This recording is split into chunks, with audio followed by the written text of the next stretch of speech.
ಕಳೆದ ಸಾಮಾನ್ಯ ಸಭೆಯಲ್ಲಿ 7ನೇ ತಾರೀಕು ನಡೆದಂಥ ಸಾಮಾನ್ಯ ಸಭೆಯಲ್ಲಿ ಸ್ಥಾಯಿ ಸಮಿತಿ ವಿಚಾರವಾಗಿ ಒಂದು ಚರ್ಚೆಗೆ ಬಂದಾಗ ನನ್ನ ಒಂದು ಅಧ್ಯಕ್ಷರನ್ನು ಒಂದು ದೊಡ್ಡವರು ಪ್ರತಿನಿಧಿಗಳು ಏನು ಆಪ್ರೇಟ್ ಮಾಡ್ತಿದ್ದಾರೆ ಅಂತ ಎಲ್ಲ ಆರೋಪ ಮಾಡಿರೋ ಮುಬಾರಕ್ ಅವರು ನಮ್ಮನ್ನು ಯಾರೂ ಆಪ್ರೇಟ್ ಮಾಡೋ ಅವಶ್ಯಕತೆ ಇಲ್ಲ. ಯಾಕೆ ಅಂತಂದರೆ ಇದು ಪ್ರಜಾಪ್ರಭುತ್ವದಲ್ಲಿ ನಾವು ಆಯ್ಕೆ ಆಗಿರೋಂಥದ್ದು. ನಾನು 23 ಜನ ಸದಸ್ಯರ ಸಹಮತದಲ್ಲಿ ನಾನು ಗೆದ್ದಿರೋಂಥದ್ದು.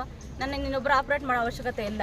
ಯಾಕಂದರೆ 1964 ಪ್ರಕಾರ ಬಹುಮತ ಯಾವ ಕಡೆಯಿಂದ ಆ ಕಡೆ ನಮ್ಮ ಸಹಮತ ಇರುತ್ತೆ. ನಾವು ಆ ಕಡೆ ಒಪ್ಪಿ ನಾವು ಒಂದು ತೀರ್ಮಾನ ಮಾಡಬೇಕಾಗಿರುತ್ತೆ. ಆ ಥರ ನಾನು ಮಾಡಿದ್ದೀನಿ ಹೊರತು ನನ್ನನ್ನು ಯಾರೂ ಆಪ್ರೇಟ್ ಮಾಡೋ ಅವಶ್ಯಕತೆ ಇಲ್ಲ.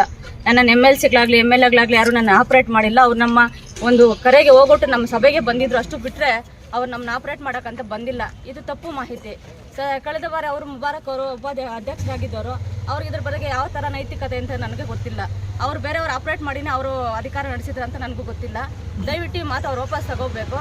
ಮತ್ತು ನಿನ್ನೆ ನಡೆದಂಥ ಮುಂದೂಡಿ ಸಾಮಾನ್ಯ ಸಭೆಯಲ್ಲಿ ಅವರು ನಿರ್ಮಿತಿ ಕೇಂದ್ರಕ್ಕೆ ದುಡ್ಡು ಬಂದಿದೆ, ಅದು MLAಗಳು MLCಗಳನ್ನ ಸಾಕುವಂಥ ಕೇಂದ್ರ ಅಂತ ಹೇಳಿದರು. ಅದು ಯಾವ ಒಂದು ಆಧಾರದ ಮೇಲೆ ಹೇಳ್ತಾರೆ ಮಾತು? ಅವರು ನಿರ್ಮಿತಿ ಕೇಂದ್ರಕ್ಕೆ ಅವರು ಬರೀ MLA ಅವರು ಆರೋಪ ಮಾಡೋದಕ್ಕಂತಲೇ ಮೀಟಿಂಗ್ ಬಂದಿದ್ರು ಅಂತ ಗೊತ್ತಾಗ್ತಿಲ್ಲ. ಯಾಕೆ ಅಂತಂದರೆ MLA ಅವರು ಆ ಫಂಡು ತಂದಿಲ್ಲ, ಇನ್ನೊಂದು ಮತ್ತೊಂದು ಅಂತಾರೆ. ಕಳೆದ ಬಾರಿ ಹೇಳಿದರು ಏನೋ ಅದು ಅಭಿವೃದ್ಧಿನೇ ಮಾಡಿಲ್ಲ, ಬಂದುಬಿಡಲ್ಲ, ಅಲ್ಲಿ ಅಷ್ಟು ತಂದಿದ್ದೀನಿ ಇಷ್ಟು ತಂದಿದ್ದೀನಿ ಅಂತೆಲ್ಲ ಹೇಳ್ಕೊತಾರೆ ಅಂತ. ಮತ್ತು ಯಾವ ಇದ್ರ ಮೇಲೆ ಹೇಳಿದ್ರು? ನೆನ್ನೆ 30 ಕೋಟಿ ಬಂದಿದೆ ನಿರ್ಮಿತಿ ಕೇಂದ್ರಕ್ಕೆ, ಕೆಲಸ ಆಗಿದೆ ಅಂತ. ಮೊನ್ನೆ ಹೇಳಿದ ಮಾತೇನೋ ನಿನ್ನೆ ಹೇಳಿದ ಮಾತೇನೋ?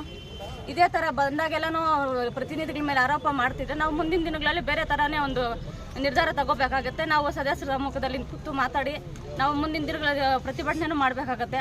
ನಾವು ಮುಂದೆ ಅವ್ರಿಗೆ ಬುದ್ಧಿ ಕಲಿಸ್ಬೇಕಾಗತ್ತೆ. ದಯವಿಟ್ಟು ಅದನ್ನೆಲ್ಲ ಅವ್ರು ಇವಾಗಲೇ ನಿಲ್ಲಿಸಬೇಕು.